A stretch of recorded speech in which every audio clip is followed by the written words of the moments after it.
ગામ પાસેથી નકલી ડિગ્રી પેટે 50,000થી વધુની રકમ પડાવીને ગુજરાતીનું સરઘસ કઢાયું।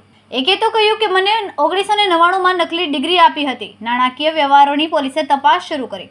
75,000માં નકલી ડોક્ટરો ઊભા કરવામાં સામેલ રશેષ ગુજરાતી અને BK રાવત સહિત 3 જણાની ટોળકીનો પાંડેસરાના ખાસ કરીને શ્રમ વિસ્તાર જ્યાં નકલી ડોક્ટરોનું દવાખાનું ચલાવતા હતા તે વિસ્તારોમાં સરઘસ કાઢવામાં આવ્યો હતો।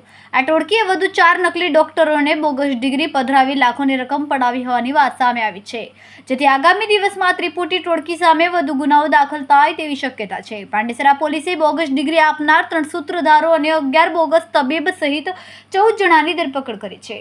સાથે દવાઓ, બોગસ સર્ટિફિકેટો સહિત 55,210નો મુદ્દામાલ કબજે કર્યો છે। બોગસ ડોક્ટરોનું રેકેટ 1 કરોડના એમડી ડ્રગ્સમાં પકડાયેલા નકલી તબીબના કારણે સામે આવ્યો હતો। 1 કરોડના એમડી ડ્રગ્સમાં પકડાયેલ આદિલ નુરાનીના વચગાળાના જામીન માટે માતાના બીમારીના બોગસ સર્ટિફિકેટ મૂક્યા હતા, જેમાં પણ બોગસ તબીબ શોભિત સિંહનું ભોપાળું સામે આવ્યો હતો, જેમાં તેની સામે ગુનો દાખલ કરીને ધરપકડ કરી હતી, જ્યારે પાંડેસરાના ગુનામાં તેને વોન્ટેડ જાહેર કર્યો હતો। પાંડેસરાના શ્રમિક વિસ્તારમાં જ્યારે રશેષ ગુજરાતીની સહિતના આરોપીઓને સાથે રાખીને પોલીસે સરઘસ કાઢ્યું, ત્યારે લોકોમાં ભારે ચર્ચાઓ થઈ હતી।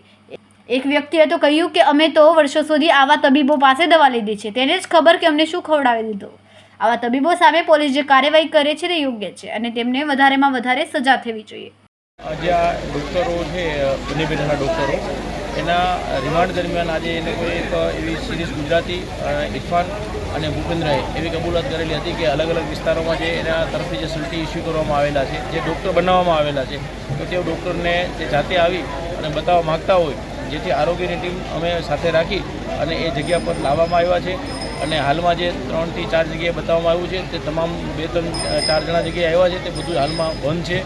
અને એ બાબતમાં અમે આરોગ્યને એક લેટર લખવામાં આવશે કે ભાઈ જેટલા આ લોકોએ બતાવ્યા છે એ ક્લિનિકલ એક્ટ મુજબ એને સીલ કરી નાખે, એવું અમે આરોગ્યને લેટર લખી અને જાણ કરશું। અને આરોગ્યની ટીમ પણ અત્યારે સાથે જ રાખવામાં આવે છે। કેટલા આરોપીઓને સાથે રાખીને તપાસ કરવામાં આવી અને શું રોલ છે એમનો? કુલ 3 આરોપીઓ છે, જે એક અહીંયા સંસ્થા ચલાવતા હતા, બીજા છે તે અમદાવાદથી અને સલ્ટી ઇસ્યુ કરતા હતા, અને ત્રીજો હતો તે બધા બંને વચ્ચે પૈસા ઉઘરાવતો હતો।